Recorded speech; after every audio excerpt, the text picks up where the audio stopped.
Mumeze mute aho muri hose? Ni Mirima Yera aka kanya uri kubaganiriza. Uyu munsi rero nkaba nabateguriye ikintu kijyanye n'iterambere ry'umuziki w'abahanzi bo mu majyaruguru. Nk'uko mubizi tuba dufite imbogamizi nyinshi cyane ku ruhande rwose, hari uruhande rw'ubushobozi, uruhande rwa poromosiyo, uruhande se rw'urwego umuziki wacu uriho, ndetse tukagira n'ikibazo cy'aho dutuye. Mu by'ukuri imiturire y'iwacu mu majyaruguru ntago hari uburyo bwinshi cyane bumeze nk'ubw'abantu bari i Kigali, mbese twebwe inaha biradukomereye. Niyo mpamvu rero nk'abahanzi bo mu majyaruguru icyo gisubizo nitwe tugomba kugishaka. Ntago meya w'akarere ka Gicumbi se meya w'akarere ka Rulindo ari uzajya kumenya ngo abahanzi ngo bo mu majyaruguru kuki batazamuka. Twebwe abahanzi nitwe tuzishakira igisubizo nk'uko tubyigira ku ntore nkuru ariyo nyakubahwa Perezida Paul Kagame utubwira ngo tugomba kwishakamo ibisubizo. Ikintu cya mbere rero, abahanzi bo mu majyaruguru ntabwo dukundana pe. Nk'iyo urebye korabo ziba mu ntara y'amajyaruguru ku mwaka ni nke cyane, ariko ugasanga i Kigali buri gihe korabo ziraba, abahanzi bashoboye barahura bakaganira bagakora indirimbo.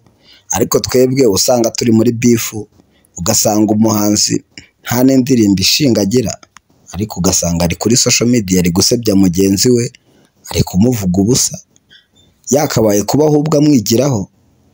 Abahanzi batoya dufite ikibazo cyo kutamenya ko abahanzi bakuru badufitiye akamaro gakomeye, aho kugira ngo twebwe tubigireho turi kujya kubarwanya. Ni gute wowe utazi iyo uva uzamenya iyo ugana?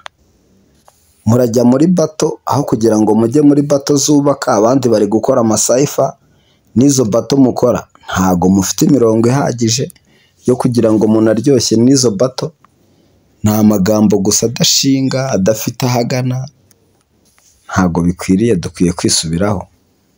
Ntabwo ukwiye gusikororinga uri umuhanzi wo mu majyaruguru ngo ubone umuhanzi mugenzi wawe ngo ntunamusharinge byibuze cyangwa se ngo umuhe subscribe. Ikindi kibazo ni abafana b'iwacu nabo urebye baduteye umugongo, nabo ntibadufasha ngo batubwire aho bipfira, baratwihorera bakifanira b'i Kigali. Ariko abafana bo mu majyaruguru mwibuke ko abahanzi banyu nabo bakeneye gutera imbere. Nimwe mugomba kubashakira igisubizo cy'ibibazo biciye mu bitekerezo byanyu, nabo bagakoresha ibitekerezo byanyu mwabahaye. Niyo mpamvu kutishyira hamwe kw'abahanzi niko gutuma habaho idindira ry'iterambere ryabo. Ikindi, amasitidiyo ni make cyane, nta bantu bashoramo. Abafite amafaranga ni ugushora mu buhinzi, mu bworozi, bakibagirwa ko umuziki nawo ufite akamaro. Umuziki nawo urinjiza, umuziki ufite amafaranga menshi cyane. Ariko abashoramari bo mu majyaruguru ibyo ngibyo mubirenza ingohe, mukabirenza amaso rwose, mukicecekera mukatwihorera, tukarwana n'ibintu tutashobora. Kandi nyamara murabizi ko aho ifaranga rikubise haroroha. Nabyo mubyibuke, ntago dukwiye kwicara ngo dutekereze ko tuzashora mu bintu tudashoboye, ngo ni uko ngo tuzi ko ari byo abandi bungukiyemo, nyamara ibyo dushoboye tugatinya kubishoramo. Uwo nawo ni umuco w'ubujiji. Ntago dukwiye gusobanukirwa icyo dushoboye twebwe nk'abantu mu by'ukuri, cyane cyane ab'iwacu mu majyaruguru. Kugira ngo rero wowe uri kunyumva wakanda subscribe ndetse ugakora na share na comment, ukambwira ukuntu bimeze, ndetse dukomeze kubaka umuziki wacu dukundana ndetse dutezanya imbere mu bitekerezo no mu buryo bufatika. Tureke guhangana, nta kintu cyiza kiva mu guhangana rwose. Njyewe sinzi ko, ntago ntekereza ko umuhanzi utekereza icyamuzanye ku isi ari ugufata intambwe ya mbere yo kujya gutekereza ko kuzamuka ko bizava kuri mugenzi we.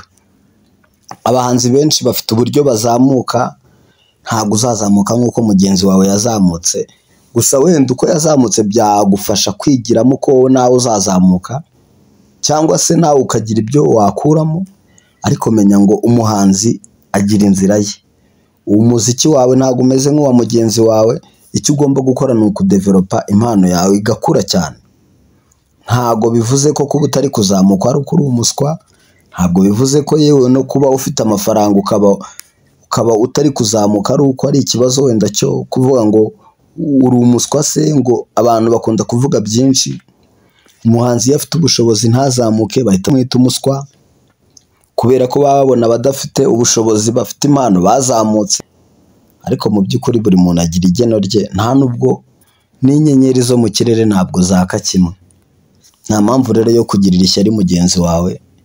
Ibyo nibyo bituma nyine haba izindi mpano zikomeza gutsikamirwa, kuko birababaje kuba abahanzi bacu mu majyaruguru iteka ryose uba usanga badashobora kumainteninga stati yabo i Kigali.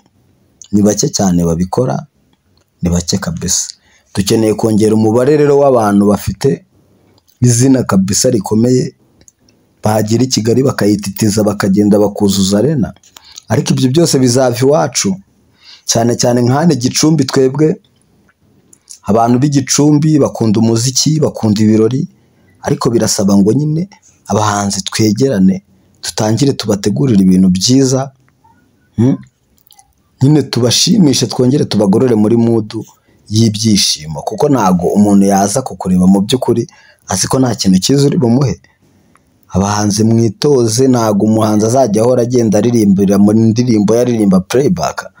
Mwitoze kuririmba live, mukora ibintu bifite quality, ku buryo nyine urwego rwacu ruzazamuka cyane ndetse tukarenga n'abandi.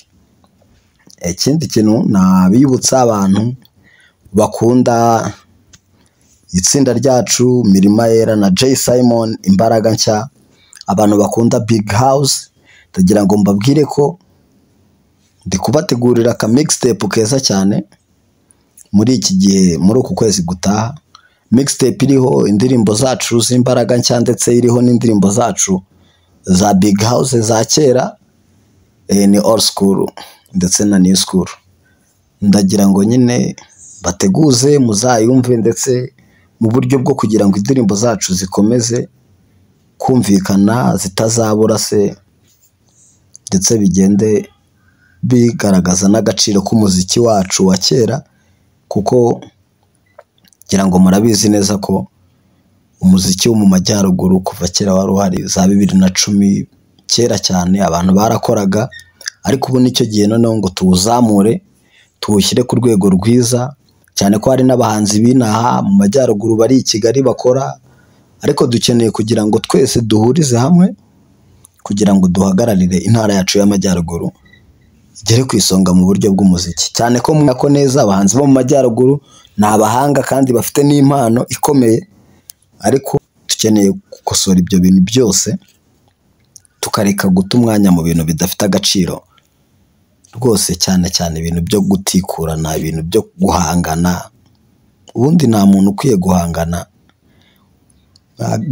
n'undi, ubundi umuntu yagakwiye guhangana nawe ku giti cye kugira ngo atere imbere.